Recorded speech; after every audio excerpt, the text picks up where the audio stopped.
So this video is about minimalism because I've never lived as a minimalist until now, and it's not really by design, it's just kind of accidental in a way, but I figured this was the perfect opportunity to really capture this way of living because I do a lot of various activities, and so that just means by nature I have a lot of things, and right now I have none of those things.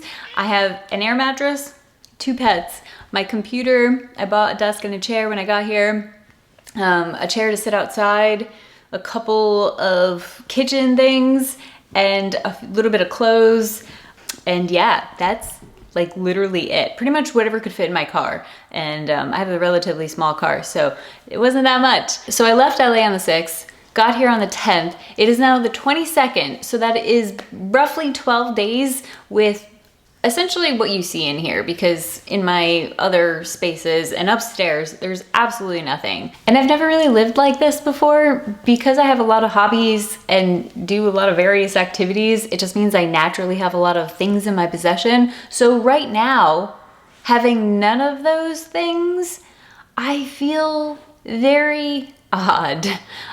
It's possibly very different because I know those things will show up. Hopefully, I know there's a lot of crazy stuff going on, so hopefully they're going to show up. Fingers crossed. But I feel like in a weird way, I'm actually really enjoying living like a minimalist. It's kind of nice in the kitchen when I make something in my one pot or use my one plate, I have to clean it right away. Otherwise, I don't have anything else.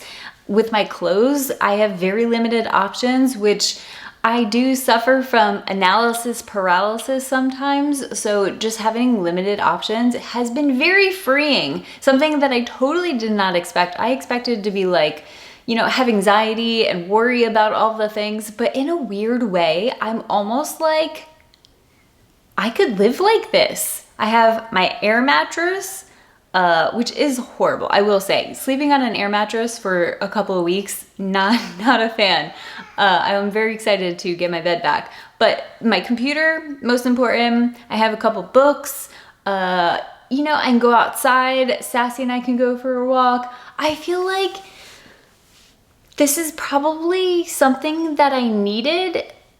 It's almost like the things that we own in our possessions, we collect them and we find joy in them, but over time they just start to build up and then it becomes overwhelming in a way. And I feel very like free, and I've been so productive. Now, granted, that could also be because I'm just naturally happier here. I have more space and it's just not LA crushing down on me. South Carolina is much friendlier. All my neighbors are awesome. The weather is awesome. I like the fact that we have occasional rain. It's just a different climate, and I think this is probably what I needed to. So I could, you know, give some credit to the fact that I am just happier and that's making me more productive. But I also think that having less things, less clutter, less things to look at, things to get distracted by, things to clean or think about, I really feel like that has freed my mind, and it really makes me, you know, not question what I own, but I am very interested to see what happens when I do get my stuff and see if that changes my thinking, my productivity, what I'm doing, because if so, that tells me right away that I do need to cull my things and probably do a large donation. However, I don't really have that much. I mean, most of what I have are books. I do have hundreds of books. Computer supplies, which I use on this channel.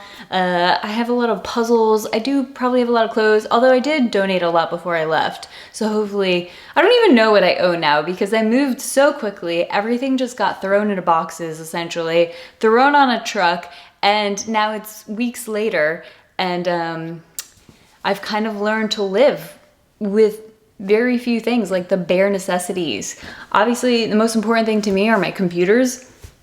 Not only is that how I function and do work and learn and communicate with everyone, it's like the tools that are necessary for me to just survive. And really they just don't really require much. I mean, you can see back here my setup. I am very happy sitting in that chair, just working on various projects and watching YouTube or talking on Discord all day.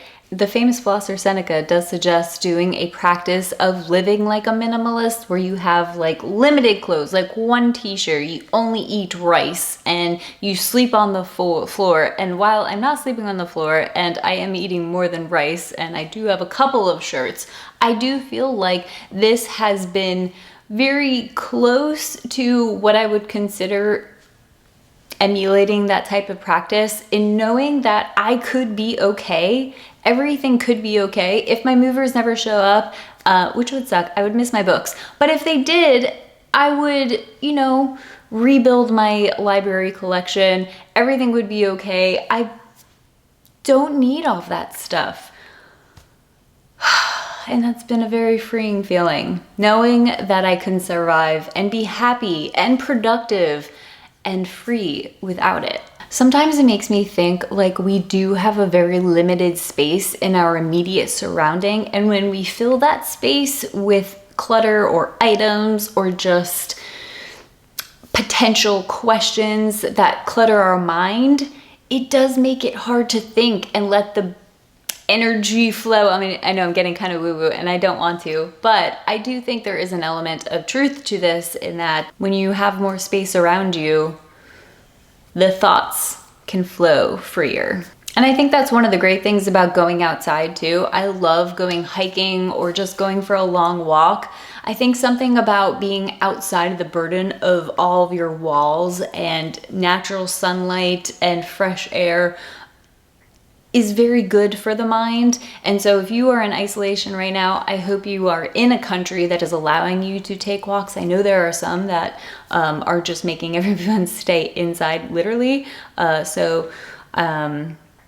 you are in that state, hang in there.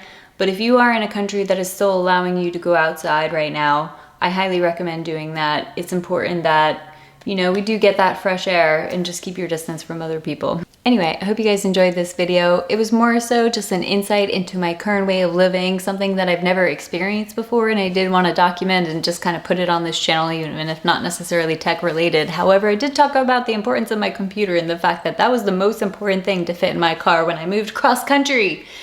That and my camera, and my pets, of course. And yeah, I will catch you in the next one. Thanks so much for watching this video. Bye-bye. And an entire empty house. We honestly don't really leave this room. It has everything we need except to use the kitchen. This is just for the pets to lay on when I'm in the kitchen cooking. I picked up a plant when I moved here. This one I just got, and then this one is actually a cutting from one of my neighbors in Los Angeles, from one of her plants. So actually that's the only thing I brought with me from Los Angeles, plant-wise. But yeah, my three favorite appliances: my Vitamix, my Breville tea maker, and coffee, of course. I have one pan that I use for everything, and I just clean it. Don't give me a hard time about the bananas. I am ripening them so that I can peel them and put them in the freezer and use them for smoothies. I have one glass. I have one plate, one small plate, and I do have 4 mugs, which I realize is kind of weird, but I don't know. I just like mugs. Like, one is for tea, one is for various whatever, one is coffee, and then I just got this one because I saw it and I thought it was very appropriate. If you're in our Discord, you know why. And then I just have a couple of Tupperware, my fruit, Sassy and Ducky water bowl, and that's it. And then I did get this little sign here the other day, first piece of artwork.